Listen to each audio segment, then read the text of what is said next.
Hi friends, आज मैं आपको एक मिथोलॉजिकल स्टोरी सुनाने जा रही हूँ स्नेक्स के बारे में। स्नेक किंग, सर्पेंट किंग्स जो होते हैं वो हैं, उनमें से एक 3 भाई बहन।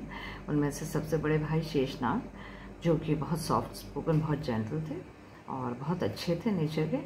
तो वो विष्णु भगवान के बड़े भक्त थे। जैसे विष्णु भगवान की शैया बन गए, मीन्स बेड बन गए। विष्णु भगवान उन्हीं पे सोते हैं और वो बहुत ही सॉफ्ट हैं, बहुत अच्छे नेचर के। दूसरे थे वो वासुकी नाग। वो बहुत ज़्यादा एरोगेंट थे, बहुत ज़्यादा प्राउड था उनका अपना पे, क्योंकि सबसे पॉइजनस थे। उनका पॉइजन सबसे स्ट्रॉन्ग था और मतलब उनसे लोग डरते भी बहुत थे उनके पॉइजन की वजह से। तो उनको अपने आप पे बहुत घमंड हो गया था। और तीसरी सिस्टर जो है मनसा देवी है, जो कि आपने देखा होगा हरिद्वार में पहाड़ी पे एक जो मंदिर है, एक पहाड़ी पे चंडी देवी और एक पहाड़ी पे मनसा देवी। तो मनसा देवी जो है स्नेक गॉडेस है, तो उनकी अगर पूजा की जाए तो फिर कोई भी स्नेक जो है हार्म नहीं कर सकता। तो तीनों ये सर्पेंट गॉड एंड गॉडेसेस, सभी तीनों की बड़ी मान्यता है, सब उनको बहुत मानते हैं। तो ये जो शिवजी ने देखा कि जो वासुकी हैं वो बहुत घमंड में है, तो उन्होंने सोचा कि जब ये सी चर्निंग या समुद्र मंथन का जब ये स्टोरी हुई, तो मंदराचल पर्वत था समुद्र के बीच में, तो उसको बनाया गया बीच, उसी पे लपेटा मारने के लिए कि लपेट के, और टग ऑफ वॉर के लिए जो स्नेक को यूज़ किया जाएगा वो वासुकी होंगे। तो वासुकी को बड़ा घमंड हो गया कि अरे इतने स्नेक्स में सिर्फ मुझे ही चूज़ किया जा रहा है, इसका मतलब आई एम सो इम्पॉर्टेंट। तो उन्होंने फिर उन्होंने वो चारों तरफ से उनको लपेट लिया गया, मंदराचल पर्वत पे खुद को लपेटा, और उसके बाद एक तरफ उनका हेड हो गया था टग ऑफ वॉर के लिए, एक तरफ उनकी टेल हो गई थी। आपने देखा होगा बहुत फोटोज़ में, पिक्चर्स में, इस तरह के टग ऑफ वॉर जो उनके देवता और डीमंस असुरों के बीच में हुई थी।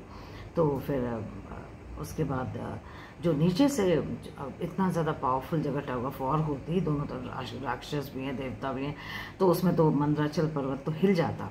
जैसे नीचे से शेषनाग जी ने अपने आप को चारों तरफ से लपेट लिया, कस के पकड़ लिया, मतलब ऐसे जकड़ लिया नीचे से मंदराचल पर्वत को, जिससे कि हिले ना।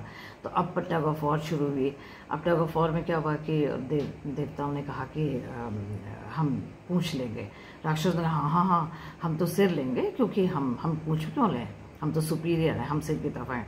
उन बेवकूफ़ों को नहीं पता था कि सिर की तरफ तो इतने, वो तो वैसे इतने जहरीले, इतने पॉइजनस हैं। अब वो अपना हिस कर रहे हैं, बार बार हिसिंग से उनमें जो पॉइजन निकल रहा है उनके मुँह से, उससे राक्षस वैसे ही मर रहे हैं, परेशान हो रहे हैं। और लेकिन वो जो घिसना, जो ताकत तो दोनों तरफ से लग रही थी, देवता भी और असुर भी। उसमें क्या हुआ, वासुकी का बॉडी बहुत बुरा छिल गई। जब ये चर्निंग ख़त्म हुई, जब सब 14 जेम्स निकल गए, तो इसके बाद वासुकी के घाव देख के शिव जी को बड़ी दया आई। उन्होंने कहा कि तुमने बहुत बड़ा काम किया है, अब से तुम मेरे गले में धारण करूँगा, मतलब धारण हो गए, अब से मैं तुम्हें अपने गले में धारण करूँगा। और तब से वो शिव जी के गले में वासुकी को ही उन्होंने धारण किया, क्योंकि उस समय उनका सारा अहंकार ख़त्म हो गया। जब उनकी बॉडी घिसी और जब उनको बहुत चोटें आई घिस के पहाड़ी पे, तब उनको पता चला कि मैं कितना छोटा हूँ।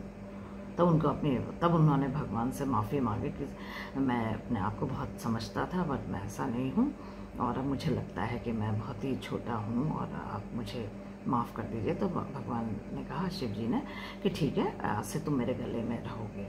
तो उन्होंने 3 कॉइल करके, वो राइट साइड में ऐसे करके, राइट साइड में रहता उनका हुड वासुकी जी का। तो तीनों कॉइल जो होती हैं पास्ट, प्रेजेंट और फ्यूचर को एंड डिपिक्ट करती हैं। तो it depicts the cycle of life and death also. और उसमें जो है, और उनका जो है हुड जो है वो राइट साइड में रहता है शिव जी के।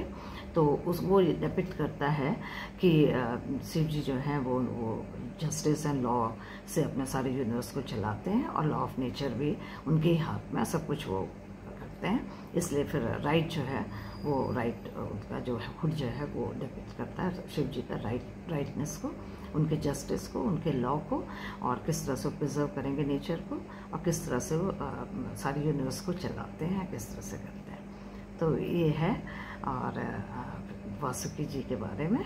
और जो वासुकी जो है वो गले में रहते हैं शिव जी के।